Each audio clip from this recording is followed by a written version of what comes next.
Hello everyone, you're watching the Planet Earth channel, and today we're going to talk about the cedar tree. The cedar holds many mysteries, a fascinating phenomenon of the plant world. Some of its secrets have already been unveiled, but many remain locked away, like ancient scrolls sealed with 7 seals. Sometimes it's people themselves who create these mysteries, only for others to solve them later. That's why here and now, we'll try to unravel some of them, and to make it easier, we'll examine this giant from root to the very last cone or needle. Let's begin. The cedar is a coniferous tree that can reach up to 50 meters tall, with a trunk diameter of up to 3 meters. Its bark is gray, smooth and thin in young trees, thickening and cracking with age. The root system adapts easily depending on soil type, though it is often shallow and consists of numerous lateral roots. Cedars are botanical giants and also remarkable for their longevity. Some trees live up to 3,000 years. The oldest known cedar grows on Japan's Yakushima Island, and estimates of its age range from 3,000 to 7,000 years. The growth rate of a cedar changes over time.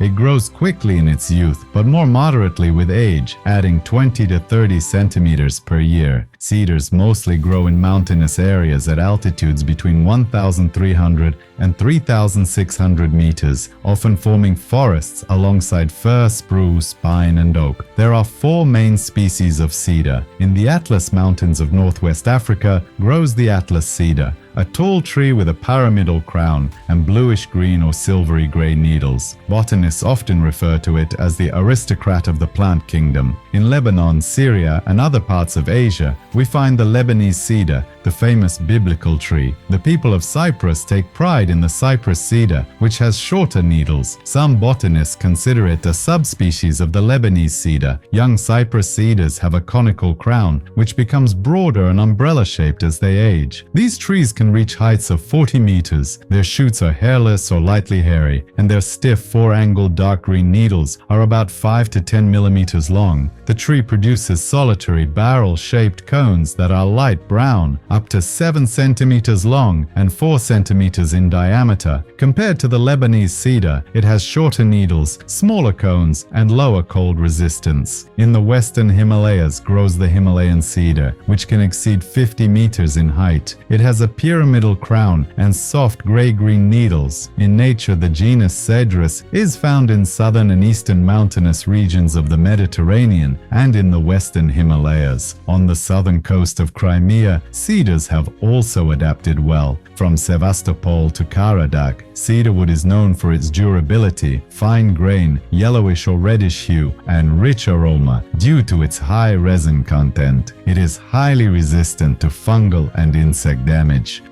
Historical records about cedars date back to ancient Egypt and Greece. The ancient Egyptians believed that this mighty and beautiful evergreen tree was created especially for them by Osiris, the god of fertility, and indeed, the famous Lebanese cedars were already known in antiquity. Cedars played a crucial role in early civilizations. The Lebanese cedar was one of the most prized building materials in the ancient world. The Phoenicians used it to build their ships, which sailed the Mediterranean and helped create one of the first maritime trading empires. The Assyrians, Babylonians, Greeks, Romans, and Persians also used Lebanese cedar for building homes and temples, most famously the Temple of Jerusalem and the palaces of Solomon. Cedar is also a healing tree. All parts of the plant possess powerful medicinal properties. Since ancient times, its seeds, resin, and needles have been turned into miraculous remedies and cosmetics, helping not only humans but animals as well. The Sumerians were among the first to use cedar needles medicinally. Archaeological digs in the ancient Sumerian kingdom uncovered clay tablets showing that as far back as 5000 BCE, the Sumerians used cedar needle decoctions for healing. And on that note, we could end our story. This was the Planet Earth channel.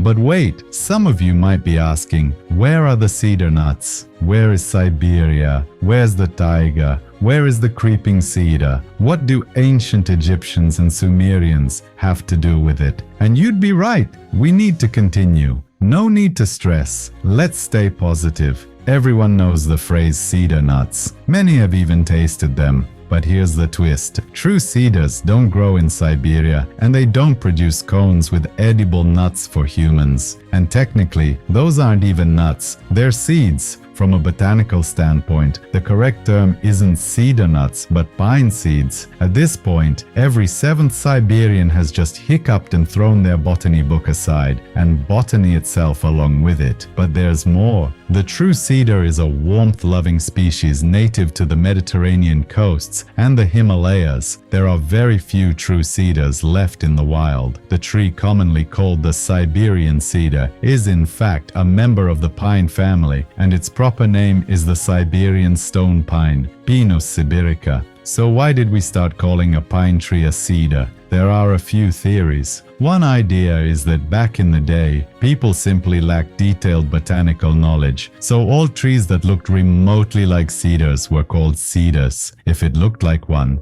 it was one. That's why we still say cedar pine, not fir pine, for example. There's also a story, or maybe a legend, about Peter the Great. After returning from the Netherlands, Peter allegedly ordered that a tree be found in Russia with wood qualities comparable to the true cedar, which was used for the finest shipbuilding. A similar tree was found in Siberia, and from then on, it began to be called the Siberian cedar.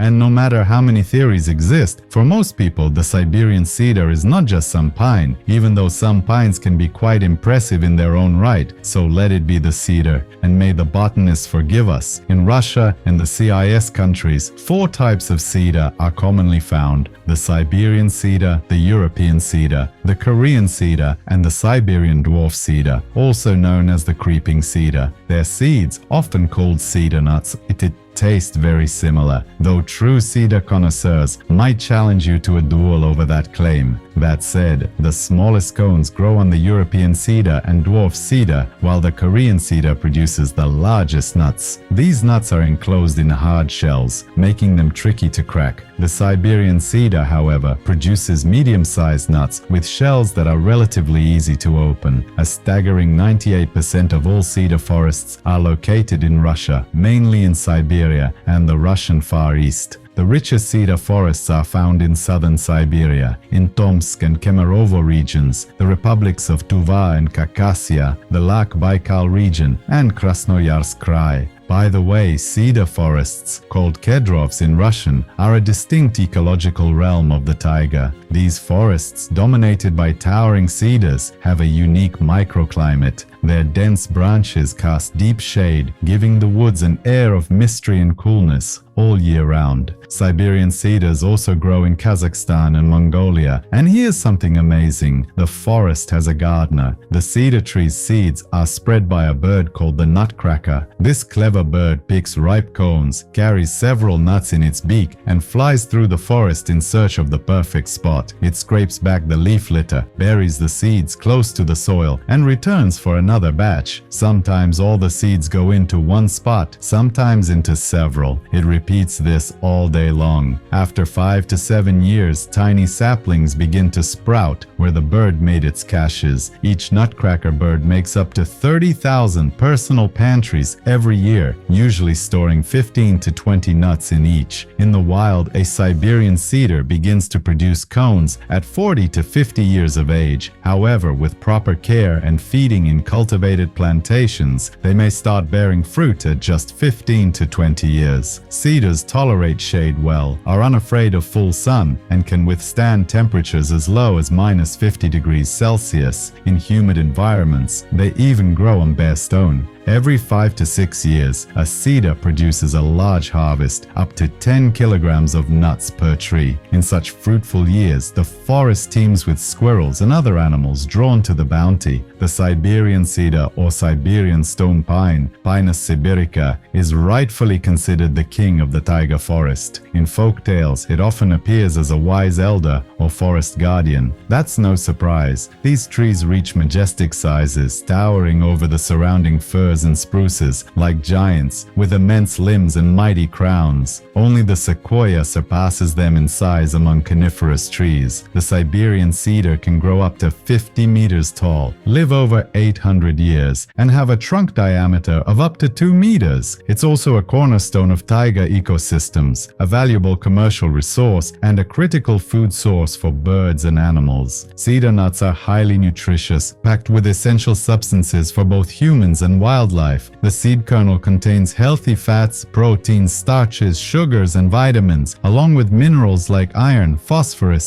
zinc, magnesium, copper, and especially manganese. Indeed, their fat content is high, like all so-called nuts, which are technically seeds. The kernel is used for food and for producing the prized cedar oil. Siberian cedar wood is pale white, gradually turning to a pinkish ochre heartwood. With varnish, it takes on a beautiful golden hue. It's dense enough to build sturdy boats and soft enough, thanks to its lack of knots, to make perfect pencils that sharpen easily. Its fragrant, oil-rich wood repels pests, making it ideal for chests, cabinets, and furniture. It even contains natural phytoncides that suppress decay bacteria, which is why it's used to make containers for dairy and perishable foods. Floors made from cedar are warm underfoot and water-resistant. Thanks to its usefulness and powerful natural energy, the Siberian cedar is deeply revered across eastern Siberia. One local custom says that when building a new house, you should plant a young cedar near the corner of the structure to protect it and its inhabitants from misfortune. And that, dear friends, is what I wish for you too, whether it's a full-grown cedar tree or just a handful of cedar nuts to nourish your body and spirit. Watch, listen, take notes, subscribe.